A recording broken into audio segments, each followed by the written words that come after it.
வணக்கம் மக்களே, வணக்கம். இந்த இன்சூரன்ஸ் பற்றி போடுங்கன்னு நிறைய பேர் வீடியோ கேட்டிருந்தீங்க. நம்ம அந்த யுலிப்பு போட்டிருந்தோம்ல, யுலிப் போட்டதில் கமெண்ட் நிறைய பேர் போட்டிருந்தீங்க. அப்போது இது டீட்டெயில்டாக போடும்போது இது எப்படின்னா போகிற போக்கில் பேசுகிற டாபிக் கிடையாது இது. அதனால் கலெக்ட் பண்ணி கொஞ்சம் பண்ண வேண்டியதாக இருக்குது. அதாவது ஃபீல்டு ஒர்க்கு. ஸோ ஃபீல்டு ஒர்க்லாம் பண்ணியாச்சு. இப்போ ஒரு ஹெல்த் இன்சூரன்ஸ் எடுக்கிறதா இருந்தால் என்னென்னலாம் பார்க்கணும், நம்ம தாய்மொழியில் சிம்பிளாக லாங்குவேஜில் கிளியராக சொல்லிட்டோம்னா மக்களுக்கு புரிஞ்சிடும். இதில் இருக்கிற ப்ராப்ளமே என்னென்னா, அவங்க சொல்கிற வேர்டு, அவங்க சொல்கிற ஜார்கன் வேர்ட்ஸ், அவங்க சொல்கிற டெர்மினாலஜிலாம் நம்ம மக்களுக்கு புரியாது. கரெக்டாக? இதனாலே என்ன ஆகிடுது, சரியான ஹெல்த் இன்சூரன்ஸை தேர்வு பண்ணுறதுல பல சிக்கல்கள் இங்கே இருக்குது. அப்போ இந்த காணொலி என்ன, முழுக்க ஹெல்த் இன்சூரன்ஸ். அதாவது இன்சூரன்ஸில் 2 டைப் இருக்குது. ஒன்று மருத்துவ காப்பீடு. அதாவது ஏதாவது ஒன்று ஆயிடுச்சுன்னா ஹாஸ்பிட்டல் போகும்பொழுது அதற்கு மருத்துவ செலவை காப்பீடு பண்ணுறதுக்கு, இழப்புகளை மீட்டு எடுக்கிறதுக்கு ஒரு இன்சூரன்ஸு, அது பேர் மருத்துவ காப்பீடு. அதான் மெடிக்கல் பாலிசிம்பாங்க, ஹெல்த் இன்சூரன்ஸும்பாங்க. இன்னொன்று லைஃப் இன்சூரன்ஸு. ஒருவர் மரணத்துக்கு பிறகு அவர் இறந்ததுக்கப்புறம் அவருக்கு குடும்பத்துக்கு என்னென்னலாம் வந்து சேரணும். ஸோ இது 2 டாபிக் இருக்குது. அப்போ நம்ம எடுக்க போகிறது என்னென்னா ஹெல்த் இன்சூரன்ஸை மட்டும் இப்போ எடுத்துப்போம். ஓகேவா? ஹெல்த் இன்சூரன்ஸு முதல்ல. ஹெல்த் இன்சூரன்ஸ் சொன்னால் நீங்கள் ஒன்று பெருசாக நினச்சிடாதீங்க. பெருசானா ஹெல்த் இன்சூரன்ஸு அவங்க தான் பெரிய ஆள், நம்மளாம் சில ஆள். அப்படி கிடையாது. ஹெல்த் இன்சூரன்ஸில் நீங்கள் தான் client. First of all health insurance பாலிசிங்கிறது இட்ஸ் அ கான்ட்ராக்ட், ஒப்பந்தம். ஒப்பந்தம் யார் யாருக்கும், ஒரு கம்பெனிக்கும் நமக்கும் நடுவில் ஒரு ஒப்பந்தம். என்ன ஒப்பந்தம்? இந்த வருஷத்துக்கு நான் இவ்வளோ பே பண்ணிடுறேன், இந்த தேதியிலிருந்து இந்த வருஷம் 365 நாளைக்குள்ளே எனக்கு ஒரு வேளை நான் இங்கே மருத்துவ செலவுக்கு எந்த ஹாஸ்பிட்டலுக்கோ போனாலோ அங்கே இருக்கக்கூடிய செலவுகளை எனக்கு பதிலாக நீ கட்டிடு.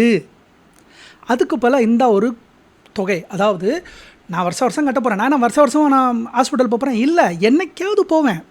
அந்த என்னைக்காவது போகும்போது எனக்கு பதிலாக நீ கட்டி அதை கொஞ்சம் பார்த்துக்க. இது ஒரு ஒப்பந்தம், உனக்கு எனக்குள்ளே போடுற ஒப்பந்தம். இதுதான் ஹெல்த் இன்சூரன்ஸ். கரெக்டாக? இப்போது இந்த ஹெல்த் இன்சூரன்ஸை பற்றி பேசும்போது என்ன நினைப்பாங்கன்னா, சடனாக இப்போ ஆட்டோ ஓட்டுற அண்ணனாக இருக்கட்டும், இல்லை ஒரு கடையில் ஒர்க் பண்ணுறதா இருக்கட்டும், இல்லை ஷாப்பிங் மாலில் எங்கேயோ ஒர்க் பண்ணுற பாய்ஸாக இருக்கட்டும், இல்லை பசங்களாக இருக்கட்டும், என்ன சொல்லுவாங்கன்னா, குறைவான சம்பளமாக இருக்கிறவங்க அவங்க என்ன நினைப்பாங்கன்னா, சார் சம்பளமே கம்மி, நாங்கள் எங்கே சார் ஹெல்த் இன்சூரன்ஸ் போகிறது, அப்படி தானே நினைப்பீங்க. சார் உண்மை என்ன தெரியுமா சார், சம்பளம் அதிகமாக இருக்கிறவங்களுக்கு, காசு அதிகமாக இருக்கிறவங்களுக்கு ஹெல்த் இன்சூரன்ஸு அவசியம் இருக்காது. ஏன்னா அவ்வளோ தூரம் திங்க் பண்ண மாட்டாங்க. ஏன்னா ஹாஸ்பிட்டல் போனால் அவங்கள்ட்ட காசு இருக்குது. சார் வருமானம் இல்லாதவன் தான் ஹாஸ்பிட்டல் போனான்னா அவனோட டோட்டல் பில்லு காலியாகும். அதாவது ஒரு hospital bill make you poor. கரெக்டாக இல்லையா? ஒரு ஹாஸ்பிட்டல் பில் முடிஞ்சு அவன் வாழ்க்கையில். அதாவது பணவீக்கம் 7%. ஆனால் இந்த ஸ்கூல் ஃபீஸு, ஹாஸ்பிட்டல் ஃபீஸெல்லாம் கேட்க வேணாம், எக்கச்சக்கம். கரெக்டாக 14-15% வருஷம் ஏறிக்கிட்டு இருக்குது. அப்போ ஒருத்தர் சம்பளமே கம்மியாக வாங்குகிற ஒருத்தர் ஹாஸ்பிட்டல் போனார்னா அவரோட நிலைமை என்னாகும்? இதெல்லாம் பொதுமக்களுக்கு நமக்கு தெரியக்கூடிய அறிவு, ரைட்? ஆனால் உண்மையில் என்னன்னு பார்த்தீங்கன்னா, ஹெல்த் இன்சூரன்ஸ் கட்டிட்டேன், பணம் கட்டிட்டேன். ஆனால் கிளைமுக்கு வரும்போது பார்த்திங்கன்னா 2024 கிட்டத்தட்ட 26,000 கோடி 26,000 கோடி ரிஜெக்ட் ஆகிருக்கு. கிளைமே பண்ண முடியல. சில பேர் வழக்கெல்லாம் கொடுத்துருக்கான், நான் பணம் கட்டினது எதுக்கு, எனக்கு பதிலாக நீ போய் கட்டணுங்கிறதான். நான் தான் கட்டிட்டேன்ல, நீ கூட சொன்ன தொகையை கட்டிட்டேன், இருந்தாலும் கிளைமா ரிஜெக்ஷன் ஆகுது 26,000 கோடி. சரி, அப்படின்னா என்ன புரிய வருதுன்னா, நம்ம ஆளுங்க, நம்ம மக்கள் ஒரு டாக்குமெண்ட்டு, அதாவது இது எப்படி சொல்கிறதுனா, ஒரு ப்ராஜெக்டில் ஸ்கோப் ஆஃப் ஒர்க்குன்னு சொல்லுவாங்க. ஏங்க இப்போ நீங்கள் ஒரு வீட்டை வாடகைக்கு விட்றீங்க, டாக்குமெண்ட்லாம் எப்படி படிக்கிறீங்க? இதெல்லாம் ஆணி அடிக்கக்கூடாது, அது அடிக்கக்கூடாது, இதெல்லாம் கண்டிஷன்ஸ் எல்லாம் இருக்குல்ல. ஒரு ப்ராஜெக்ட் மேனேஜர் ஏதாவது ப்ராஜெக்ட்டில் போகிறீங்க, ஸ்கோப் ஆஃப் ஒர்க்குனா இந்தந்த கிளாஸ், இந்தந்த இதெல்லாம் இருக்குது, இந்தந்த செலவில் வந்தனா நீ ஏற்றுப்ப, நான் ஏற்றுப்பேன், எல்லாம் இருக்குதா இல்லையா? ஒரு பெயிண்டரை கூப்பிட்டு நாளைக்கு பெயிண்ட் அடிக்க சொல்கிறீங்க, அவர்கிட்ட என்ன சொல்லுங்க, எனக்கு 4 நாள் அடிக்கணும்பா, இவ்வளோ மெட்டீரியல் அடிக்கணும்பா, இவ்வளோ தான்ப்பா பைசா சொல்கிறீங்களா இல்லையா? அப்போது ஒரு டாக்குமெண்ட்டை படிக்கிறதுல நம்ம ஆளுங்க பெரிய மிஸ்டேக் பண்ணிடுறாங்க. டாக்குமெண்ட் என்ன பண்ணுறாங்கன்னா ஒரு கையெழுத்தை மட்டும் போட்டுறாங்க. அப்போது ஒரு டாக்குமெண்ட்டை சரியான முறையில் செக் பண்ணணும். எதெல்லாம் செக் பண்ணணும்? ஒரு இன்சூரன்ஸை சைன் போடுறதுக்கு முன்னாடி மினிமம் 3 நாள் அந்த டாக்குமெண்ட்டை நீங்கள் படிக்கணும். தயாராக இருங்க. ஒரு இன்சூரன்ஸை பார்க்குறதுக்கு முன்னாடி என்னென்ன செக்லிஸ்ட் தான் பண்ணணும், எப்படிலாம் அவாய்ட் பண்ணணும், அதை பற்றி தான் பேச போகிறோம். ஆரம்பிச்சிடலாம். ஃபஸ்ட்டு நம்ம பார்க்க போகிறது சப்லிமிட். என்ன சப்லிமிட்டு? அதாவது ஒரு எடுத்துக்காட்டுக்கு இப்போ நீங்கள் ஒரு ஹெல்த் இன்சூரன்ஸ் வாங்கிட்டீங்க. சம்மஷூடு எவ்வளோ? சம்மஷூடு ஒரு 15 லட்சம். கரெக்டாக? சம்மஷூடு 15 லட்சம். சார் சம் அஷ்யூர்டு 15 லட்சம். இப்போ நீங்கள் ஹாஸ்பிட்டலுக்கு ஏதோ ஒரு இதில் அந்த நபர் ஹாஸ்பிட்டலுக்கு போயிடுறாரு, ஹாஸ்பிட்டல் பில்லு வருது 10 லட்சம். இப்போ நீங்கள் சொல்லுங்கள், 10 லட்சம் நம்ம சம் அஷ்யூர்டு எவ்வளோ போட்டிருக்கோம்? 15 லட்சம், 10 லட்சம். அப்போ நமக்கு எல்லாமே கவர் ஆகிடும் அப்படி தானே நினைக்கிறீங்க? கிடையாது. உங்களுக்கு கிடைக்கக்கூடியது அதில் 3 லட்சம் தான் கிடைக்கும். ஏன்னா இங்கே பாருங்கள், சப்லிமிட்டட் டிசீசஸ், இந்தந்த நோய்க்கெல்லாம் கேன்சரு, டயாலிசிஸு, இந்த நீ ரீப்ளேஸ்மெண்ட்டு, இந்த ஹார்ட் அட்டாக்கு, சர்ஜரி, இந்த இதுக்கெல்லாம் இதில் வந்து சப்லிமிட்டு இதுலேருந்து 20% தான் கொடுத்துருப்பேன்பாங்க. அப்போ நீங்கள் என்ன பண்ணணும்? சப்லிமிட்டு இருக்கவே கூடாதுங்கிறத நீங்கள் உறுதி பண்ணணும். புரிஞ்சுக்கிட்டீங்களா நீங்கள்? அடுத்து நம்ம பார்க்க போகிறது room rent cap. Room rent கேப்னால் என்னென்னா, ஒரு ஹாஸ்பிட்டல் போயிட்டீங்க, நீங்கள் ஒரு ரூமில் ஸ்டே பண்ணுறீங்களா? இப்போ வந்து பையன் வந்து சென்னையில் இருக்கிற அவங்க அம்மா ஹாஸ்பிட்டலில் சேர்த்துருப்பாங்க, ஃபோனில் எமர்ஜென்சியில் வந்துட்டு இருப்பார். அவர் என்ன சொல்லுவார்? எங்கள் அம்மா நல்லா ஏசியில் வைங்கன்னு இருப்பார். அவர் என்ன நினச்சிட்டு இருப்பார்? இன்சூரன்ஸ் தான் எங்கள் அம்மாவுக்கு 15 லட்சத்துக்கு கவர் பண்ணிட்டேன்னு வருவார். அப்படி தானே? நீங்கள் வந்து கிளைம் பண்ண போனீங்கன்னா அதில் உங்களுக்கு டோட்டலாக 6 லட்சம் செலவாயிருக்குன்னு 3 லட்சம் தான் கிடைக்கும். ஏன்? நார்மல் ரூமில் போகும்போது அதோட செலவுகள் கம்மியாக இருக்கும், ஹைஃபை ரூமில் போகும்போது அதோட செலவுகள் அதிகமாக இருக்கும். கரெக்டாக? வேறு டாக்டர் வருவாங்க, மெய்டு இருப்பாங்க, க்ளீன் பண்ணுவாங்க, சுத்தமாக இருப்பாங்க. அதனால் நார்மல் ரூமில் அதெல்லாம் இருக்காது. அப்போ இவங்க இன்சூரன்ஸ் என்ன பண்ணுவாங்கன்னா, மெடிக்கல் காஸ்ட் அதிகம், நர்ஸு வர்றாங்க குவாலிஃபைடு, அடுத்து டாக்டர் வராரு, அடுத்து வந்து கன்சியூமபிள் யூஸ் பண்ணியிருக்காங்க, அந்த ரூமில் மேட்டு போட்டிருப்பாங்க, அங்கே வந்து சேர் போட்டிருப்பாங்க, அங்கே டிவி இருக்கும், ஏசி இருக்கும்.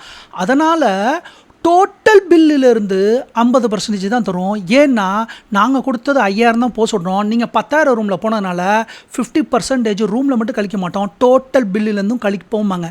அப்போ நீங்கள் என்ன பண்ணணும்? நோ ரூம் ரெண்ட் கேப், அதை முக்கியமாக நீங்கள் பார்த்துக்கணும். அடுத்து நம்ம பார்க்க போகிறது கேஷ்லெஸ் பெனிஃபிட். நல்லா பாருங்கள், கேஷ்லெஸ் பெனிஃபிட்டில் ஒரு கிளாஸ் ஒன்று இருக்குது, மறைக்கப்பட்ட கிளாஸு.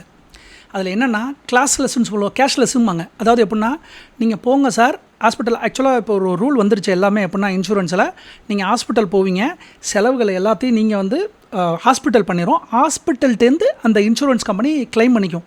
இதில் நீங்கள் எந்த பைசாவும் பட வேண்டிய தேவையில்ல. ஒரு வேளை சம் அஷ்யூர்டுக்கு மேலே 15 லட்சம் போடுறீங்க, ஒரு வேளை 20 லட்சம் போயிடுச்சு, அந்த இடத்துல நீங்கள் 5 லட்சம் கொடுக்குற மாதிரி இருக்குமே தவிர, மீதி இருக்கிற பணத்தை கொடுக்க வேணால் இன்சூரன்ஸும் ஹாஸ்பிட்டலும் கோஆர்டினேட் பண்ணிப்பாங்க.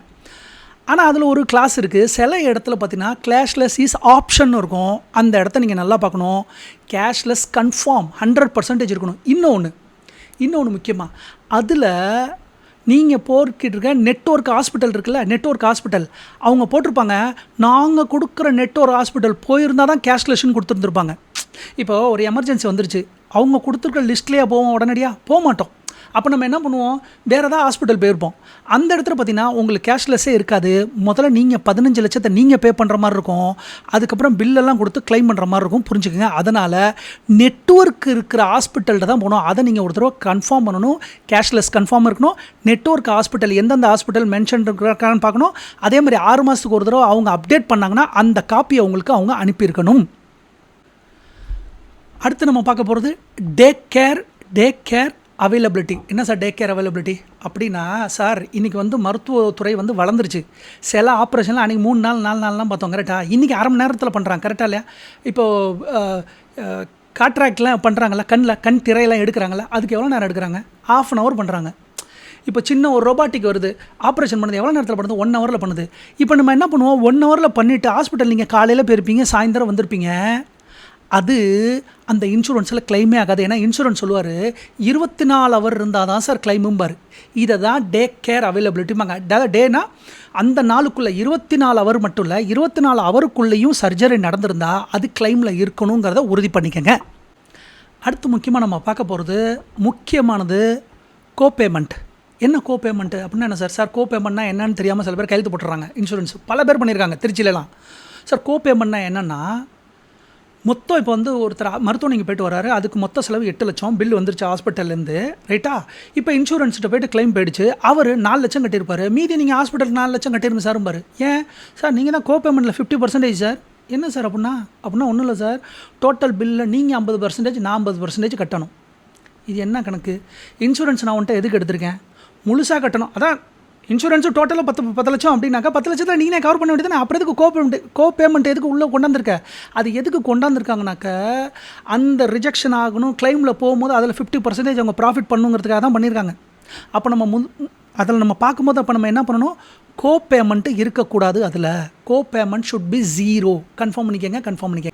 அடுத்து முக்கியமாக இனிஷியல் வெயிட்டிங் பீரியடு. என்ன sir initial waiting period? Sir initial waiting period insurance இப்போ நீங்கள் எடுத்துட்டீங்க இன்றைக்கி, அவன் போட்டிருப்பான் அடுத்த 6 மாதம் வரையும் உங்களுக்கு எந்த கவரேஜுமே கிடையாதுன்னு போட்டிருப்பான். ஆனால் அதில் ஆக்சிடென்ட்டு இன்க்ளூடாக இருந்துச்சுன்னா ரிஸ்க் நமக்கு. ஏன்? உண்மைதான், நீ எனக்கு மெடிக்கல் எடுத்துகிட்டேன், எல்லாம் எடுத்துகிட்டேன், என் உடம்புல நோய் இல்லைன்னு கன்ஃபார்ம் பண்ணிட்டேன், நான் இன்சூரன்ஸ் கொடுத்துட்டேன், உடனடியாக ஒரு நோய் வந்துடாது, உண்மைதான். ஆனால் ஒரு ஆக்சிடென்ட் நடந்துச்சுன்னா அது மூலிமா நான் ஹாஸ்பிட்டல் போயிட்டேன்னா, அப்போது அந்த இனிஷியல் வெயிட்டிங் பீரியடில் ஆக்சிடென்ட் இருக்கக்கூடாது. அதை நீங்கள் கன்ஃபார்ம் பண்ணிக்கங்க. இன்னொன்று வெயிட்டிங் பீரியட்லேயே அதிலே பார்த்தீங்கன்னா பிஇடி அப்படின்னு கிளாஸ்னு ஒன்று இருக்குது. அதாவது ப்ரீ எக்ஸிஸ்டிங் டிசீசஸ். அதாவதுங்க, உங்கள் அப்பாவுக்கு வந்து ஒரு நோய் இருக்குதுன்னு கன்ஃபார்மாக தெரிஞ்சிருச்சு. அதுக்கப்புறம் அதை போய் டிஸ்க்ளோஸும் பண்ணிடுறீங்க, எங்கள் அப்பாவுக்கு இந்த நோயெல்லாம் இருக்குதுங்க அப்படிங்கிறீங்க. அதில் வெயிட்டிங் பீரியடு சில சமயம் 4 வருஷம் 5 வருஷம்னு போட்டிருப்பாங்க. தயவு செஞ்சு அந்த பாலிசியெல்லாம் எடுத்துடாதீங்க. ஏன்னா 4 வருஷத்துக்குள்ளே தான் உங்கள் அப்பாவுக்கு இன்சூரன்ஸ் தேவைப்படும். அப்போது ப்ரீ எக்ஸிஸ்டிங் டிசீஸுக்கு வெயிட்டிங் பீரியட் எவ்வளோ இருக்கணும்? மினிமமாக இருக்கணும். 1 வருஷமாக அல்லது 2 வருஷமாக இருக்கணும். 4 வருஷம் 5 வருஷம் 6 வருஷம் இருந்துச்சுன்னா அந்த பாலிசி உங்களுக்கு யூஸே ஆகாதுன்னு அர்த்தம். அடுத்து முக்கியமாக பார்க்க வேண்டியது வந்து ஹோம் கேர் ட்ரீட்மெண்ட் அவைலபிலிட்டி. என்ன sir class home care treatment?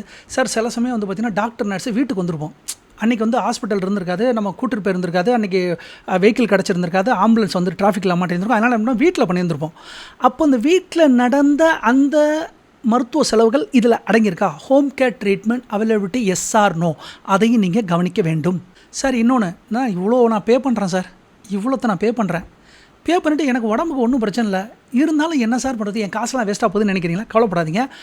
Annual medical செக்கப்னு ஒன்று இருக்குது. அப்போனா என்ன அர்த்தம்னா, தலையிலேருந்து உச்சங்கால் வரையும் ஸ்கேனிங்லேருந்து, பிளட் டெஸ்ட்லேருந்து, சுகர் டெஸ்ட்லேருந்து, யூரின் டெஸ்ட்லேருந்து எல்லாத்தையும் பண்ணி உங்களுக்கு ஒரு ரிப்போர்ட் கொடுப்பாங்க. அது ஃப்ரீ ஆஃப் காஸ்ட்டில் அந்த இன்சூரர் பண்ணியே தீரணும். அப்போ நம்ம என்ன பண்ணணும், ஒரு இன்சூரன்ஸை போடும்போது ஆனுவல் மெடிக்கல் செக்கப் ஃப்ரீயாக இருக்கான்னு கன்ஃபார்ம் பண்ணிக்கோங்க. அது கூட உங்களுக்கு ஒரு மன திருப்தியை தரும். அப்பா எனக்கு எதுவும் ஆகலை, இருந்தாலும் நான் மெடிக்கல் செக்கப் பண்ணிக்கிட்டேன்னு வரும். அதனால் ஆனுவல் மெடிக்கல் செக்கப் இருக்குதா இல்லையா அதையும் கன்ஃபார்ம் பண்ணிக்கோங்க. சார் அடுத்து வந்து zonal premium payment. Zonal premium sir, என்ன சார் இது கிளாஸ் ஜோனல் ப்ரீமியம்? சார் இப்போ உங்களுக்கு ஒரு ஃபோன் வருது, அவர் என்ன சொல்லுவார்னாக்க, சார் நீங்கள் எந்த ஊர் சார் அப்படிம்பார். நான் சொல்கிறேன், சார் பெரம்பலூரில் வந்து பாடாலூர்னு ஒரு சின்ன கிராமம் சார். கிராமம்? ஓகே சார், பெரிய ப்ரீமியம் சார். இங்கெல்லாம் நான் உங்களுக்காக நான் வந்து கம்மியான ரேட்டில் உங்களுக்கு ப்ரீமியம் கொடுக்குறேன் சார்பார். அப்படின்னா என்ன அர்த்தம்னா, இப்படி சொல்கிறேன் பாரு. அப்படின்னா இந்தியாவில் ஒரு இன்சூரன்ஸுமே எப்படின்னா, மெட்ரோ சிட்டிக்கு ப்ரீமியம் அதிகம், டயர் 2 சிட்டிக்கு ப்ரீமியம் கம்மி, டயர் 3 சிட்டிக்கு வில்லேஜுக்கெலாம் ரொம்ப ப்ரீமியம் கம்மி. ஏன்? ஹாஸ்பிட்டல் செலவு கம்மி தானே, அதனால் கம்மியாக இருக்கும். ஆனால் சில பேர் புத்திசாலித்தனமாக சொல்லுவார், சார் நீங்கள் சென்னையில் இருக்கீங்களா, உங்களால் பே பண்ண முடியாதா சார்? சரி நீங்கள் பண்ணுங்களேன், உங்களுக்கு பின்கோடு இந்த பின்கோடை போட்டு உங்களுக்கு எடுத்து கொடுத்துறேன் சார் பாரு. ப்ரீமியம் கம்மியாக கொடுக்குறேன்னு சொல்லி ஜோனல் அட்ரஸை மாற்றினீங்கன்னா கிளைமே நடக்காது. ஏன்னா ஃபஸ்ட்டே ரிஜெக்ட் ஆகும். நீங்கள் எடுத்த ஜோனல் கிராமத்துக்கு எடுத்துகிட்டு நீங்கள் சென்னை ஹாஸ்பிட்டலில் போய் ஏன் உட்காந்தீங்கன்னு அந்த இடத்துல போய் பேசவே முடியாது. டெலிஃபோனில் உங்கள்கிட்ட பேசினார்ல, அவர்லாம் ஹெல்ப்புக்கே வரமாட்டார். புரிஞ்சிச்சா? அதனால் ஜோனல் ப்ரீமியம் எந்த ஜோனலில் பண்ணுறீங்கிறத உறுதி பண்ணிக்கிங்க. அது உங்கள் அட்ரஸில் மட்டும்தான் இருக்கணும். மித்த வித்தியாசமான அட்ரஸில் போய் கம்மியாக இருக்குன்னு சொல்லி பண்ணிடாதீங்க. சார் அடுத்து பார்க்க வேண்டியது என்ன, டாப்அப். சார் இது என்ன சார் டாப்அப்? நம்ம ரீசார்ஜ் பண்ணுவோமே அது மாதிரி டாப்அப்பா? சார் ஒரு சம்மர் ஷூடு நீங்கள் எடுத்துட்டீங்க, ஓகே, காப்பீடு எவ்வளோக்கு எடுத்துருக்கீங்க? 10 லட்சத்துக்கு எடுத்துருக்கிறீங்க. அதுக்கப்புறம் நீங்கள் யோசிக்கிறீங்க, ஒரு வேளை வந்து செலவுகள் அதிகமாக போயிடுச்சுன்னா என்னன்னு சொல்லி டாப்அப் இன்னொரு 10 லட்சத்துக்கு நீங்கள் போட்டு வச்சுருக்கீங்க. அது மினிமல் அமௌண்ட்டு தான் இருக்கும், டாப்அப்னு நீங்கள் சேர்த்துக்கிறீங்க, ரைட்டு. இப்போ நீங்கள் மைண்டில் என்ன நினச்சிருப்பீங்க, 20 லட்சம் நினச்சிட்டு இருப்பீங்க. ஒரு வேளை 6வது மாதம் 5 லட்சம் முடிஞ்சிருச்சு, 5 லட்சம் ஆகிடுச்சு, ஓகே, 5 லட்சம் ஆகிடுச்சு. அடுத்து நீங்கள் என்ன நினைப்பீங்க, என்கிட்ட தான் 20 லட்சம் இருக்குது, இன்னும் 15 லட்சம் இருப்பீங்க, அப்படி தானே நினைப்பீங்க? கிடையாது. உங்கள் பில்லு எப்போ 10 லட்சத்துக்கு மேலே போதோ அப்போ தான் அந்த டாப்அப் ஒர்க் ஆகும். புரிஞ்சுதுங்களா? சார் வருஷத்தில் நான் 6 மாதத்தில் 5 லட்சம் ஆகிடுச்சு, அடுத்த 6வது மாதத்தில் 8 லட்சம் ஆகிடுச்சு, மொத்தமாக சேர்த்து 13 லட்சம் ஆகிடுச்சு. அப்போனா எனக்கு வந்து அந்த டாப்அப்லேருந்து கழிக்க மாட்டாங்க. மொத்த பில்லு 10 லட்சத்துக்கு மேலே இருந்தால் தான் அந்த டாப்அப் உங்களுக்கு யூஸ் ஆகும். அதனால் நீங்கள் கேட்க வேண்டியது என்னது, சூப்பர் டாப்அப். நீங்கள் கேட்க வேண்டியது என்ன, டாப்அப்பில் சூப்பர் டாப்அப்புங்கிறது குட் ஃப்ளெக்சிபிலிட்டி கரெக்டாக அமையும். சார் அடுத்து நம்ம பார்க்க போகிறது ரீஸ்டோரேஷன் பெனிஃபிட்ஸ். சார் ரீஸ்டோரேஷன் பெனிஃபிட்னா அது என்ன சார்? ரீஸ்டோரேஷன் பெனிஃபிட்ஸு சார், இந்த மாதிரி வார்த்தை இங்கிலீஷில் பேசி தான் நமக்கு புரியாது சார். ரீஸ்டோரேஷன் பெனிஃபிட்னா என்னென்னா சார், அதாவது 10 லட்ச ரூபா நீங்கள் சம்மர் ஷூட் எடுத்துட்டீங்க சார், 10 லட்ச ரூபா எடுத்துட்டீங்க. 3 மாதத்தில் ஏதோ ஒரு காரணத்தினால ஹாஸ்பிட்டல் போயாச்சு, அதில் 5 லட்ச ரூபா போயிடுச்சு சார். 5 லட்ச ரூபா போயிடுச்சுன்னா அடுத்து நம்ம போகிறோம்ல, அதில் அந்த 5 லட்சம் போக மீதி 5 லட்சம் தான் கவர் ஆகுமா, திரும்பி 10 லட்சம் கவர் ஆகுமா சார்? ரீஸ்டோரேஷன் எஸ்ன்னு இருந்ததுன்னா மொதல் 5 லட்சம் ஆயிடுச்சு சார். ரெண்டாவது திரும்பியும் நீங்கள் ஹாஸ்பிட்டல் போகிறீங்க, அதில் ஒரு 8 லட்சம் ஆயிடுச்சுன்னா திரும்பி அது ரீஃபில் பண்ணிக்கும். அது ரீஸ்டோரேஷனுங்கிறது ரீஃபில் பண்ணிக்கும். அதில் சில சமயம் பாருங்கள் சார், ரீஸ்டோரேஷன் இருக்குது சார் கவலையப்படாதீங்க சார் பாங்க, அதில் கீழே ஸ்டாரில் போட்டிருப்பாங்க என்னென்னா restoration available but not for same டிசீஸ்ன்னு போட்டிருப்பாங்க. மொத்தம் 3 மாதத்தில் ஒரு விஷயத்துக்காக நீங்கள் போனீங்கல்ல, 5 லட்ச ரூபா செலவாச்சுல, அடுத்து 2வது தடவை அதே டிசீஸுக்கு 8 லட்ச ரூபா செலவாச்சுன்னா ரீஸ்டோரேஷன் கிடையாது.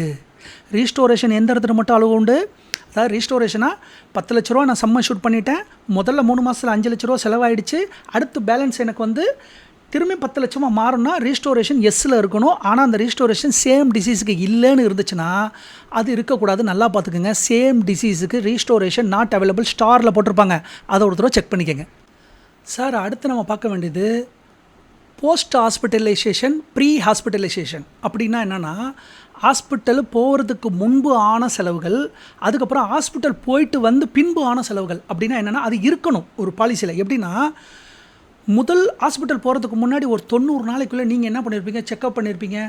இப்போ பேக் போன் பெயினாக இருக்குன்னு இருப்போம், சர்ஜரிக்கு முன்னாடி என்ன பண்ணியிருப்போம், செக்அப் பண்ணியிருப்போம், ஸ்க்ரீனிங் எடுத்திருப்போம், டேப்லெட் சாப்பிட்ருப்போம், பெட்டிங்கில் போயிருந்திருப்போம்.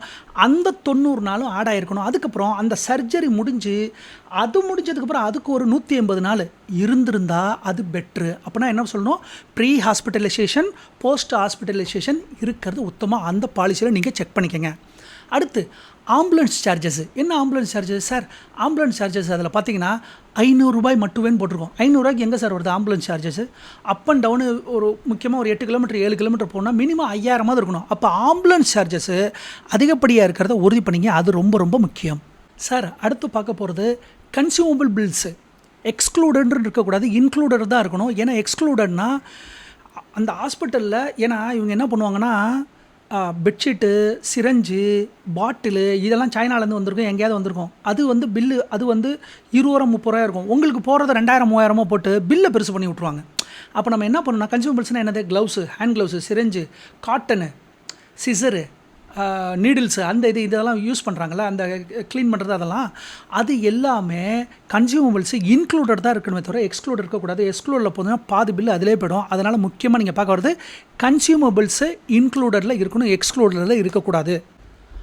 அடுத்து முக்கியமாக நீங்கள் பார்க்க போகிறது modern treatment class. Modern treatment கிளாஸ்னால் லேசர் இருக்கும், ஓகே, அந்த இதுக்கெலாம் வந்து லேசர் இருக்கும். அடுத்து வந்து ரொபாட்டிக்காக இருக்கும், ஏதாவது நீங்கள் வந்து பண்ணியிருந்திருப்போம். ஏன்னா ஹை டெக்னாலஜி, நீங்கள் போயிருக்க ஹாஸ்பிட்டலில் ஹை டெக்னாலஜி இருக்கும். அவர் சொல்லுவார், சார் எங்கள்கிட்ட ஓல்டு டெக்னாலஜி இல்லை சார், இமிடியேட்டாக எங்களுக்கு இதாக இருக்குது, உங்களுக்கு வேணுமா வேணாமா அப்படிம்பாங்க. நம்ம உடனே ஃபோனில் என்ன சொல்லுவோம், சார் பண்ணிடுங்க சார், இமிடியேட்டாக பண்ணிடுங்க சார், கரெக்டாக. அப்போது அதில் மாடர்ன் டெக்னாலஜி இன்க்ளூடடாக இருக்கான்னு பார்த்துங்க, அதுக்கு தனியாக பில்லு போயிடக்கூடாது, அதையும் முக்கியமாக பார்த்துக்கங்க. அடுத்து முக்கியமாக ஆயுஷுங்கிற ஸ்கீம் வந்து கவர்மெண்ட் கொடுத்துருக்க ஸ்கீமு உங்களோட இன்சூரன்ஸில் கவர்டாக இருக்கான்னு பாருங்கள். இது கவர்மெண்ட் அப்ரூவ்டு என்னென்ன ஹாஸ்பிட்டலாக இருக்கோ அதெல்லாம் கவராக இருக்கும், அது உங்களோட நெட்வொர்க்கில் கவராக இருக்கானுங்கிறத பார்த்துக்குங்க. இது வந்து கவர்மெண்ட் ஸ்கீமு. அடுத்து முக்கியமாக பாலிசி ரெனியூபிள் மிக மிக முக்கியம். பாலிசி ரெனியூபிள் லைஃப் டைமாக இருக்கணும். 65 to 70 வயசு வரை இருந்தால் உத்தமம். ஏன், நான் பாட்டுக்கு பாலிசியை போட்டுக்கிட்டே வரேன், 50 வயசு ஆனா இல்லை சார் பாலிசி முடிஞ்சு சார், 50 வயசுக்கு மேலே எங்கள்கிட்ட பாலிசி பண்ண முடியாது சார். நான் 50 வயசுக்கு மேலே தான் நான் பாலிசியே இருக்கணும். அப்போ பாலிசியை நீங்கள் போடும்பொழுதே நீங்கள் என்ன பண்ணணும்னா, பாலிசியோட லைஃப் டைம் எவ்வளோ இருக்கணும், 65லேருந்து 70 வயது வரை இருந்தால் உத்தமம். அடுத்து முக்கியமாக கிளைம் இன்டிமேஷன். சார் ஒரு எமர்ஜென்சி கிளைம் ஆகிடுச்சு, அதில் நல்லா பாருங்கள், 48லேருந்து 72 ஹவர் இருந்தால் பெட்டர். ஏன், ஏதோ ஒரு விபத்து ஆகிடுச்சு, ஏதோ ஒரு அவசர சிகிச்சை ஐசியூக்குள்ளே உள்ளே கொண்டு போயிட்டாங்க. நம்ம அந்த டயத்தில் என்ன பண்ணுவோம், மெடிக்கல் ரிலேட்டட் டாக்டர்கிட்ட பேசுகிறது அதை பற்றி தான் பேசிகிட்டு இருக்கோமே தவிர நம்ம ஃபோன் பண்ணி இன்சூரன்ஸுக்கு சொல்லியிருக்க மாட்டோம். அவன் என்ன போட்டிருப்பான், வேணும்னே 12 ஹவருக்குள்ள சொல்லணும், 10 ஹவருக்குள்ள சொல்லணுமா. சொல்லாத பட்சத்தில் என்னன்னா ரிஜெக்ட் ஆகிறதுக்கு வாய்ப்புகள் மிக அதிகமாக இருக்குது. அதனால் அந்த இடத்துல போயிடாதீங்க, அதை நல்லா செக் பண்ணுங்கள். 48லேருந்து 72 மணி நேரமாக இருந்துச்சுன்னா தட் இஸ் பெட்டர். மக்களே, இவ்வளோ தாங்க ஹெல்த் இன்சூரன்ஸை பற்றி டோட்டல் டீட்டெயிலாக கொடுத்துட்டேன். இருந்தாலும் அந்த கிளைம் ரேஷியோங்கிறது எது பெஸ்ட்டாக இருக்கோ அதை பார்த்து நீங்கள் சூஸ் பண்ணுங்கள். கிளைம் ரேஷியோ எப்படி சார் பெஸ்ட்டு தெரியும்? அது ஐஆர்டியோட வெப்சைட்டில் போனீங்கன்னா கிளைம் ரேஷியோ எது பெஸ்ட்டுன்னு தெரியும். அதை வந்து நீங்கள் சூஸ் பண்ணிக்கலாம். அதனால் ஃபோர்ஸ் பண்ணக்கூடிய, அதாவது சஜஷன் பண்ணக்கூடிய, இதைத்தான் நீங்கள் வாங்கணும்னு சொல்ல உரிமை யாருக்குமே கிடையாது, எனக்கும் கிடையாது, யாருக்கும் கிடையாது. அது தீர்மானிக்க வேண்டியது உங்களே ஒன்று தான். ஆனால் இதெல்லாம் செக் பண்ணணும், இதெல்லாம் பார்க்கணுங்கிற சொல்லிக் கொடுக்கக்கூடிய அனுபவம், சொல்லித்தரக்கூடிய கடமை என்னை போன்ற ஆட்களுக்கெல்லாம் இருக்குது. அதனால தான் இந்த வீடியோ உங்களுக்கு நான் கொடுத்துட்டேன். தேங்க்யூ மக்களே, நன்றி.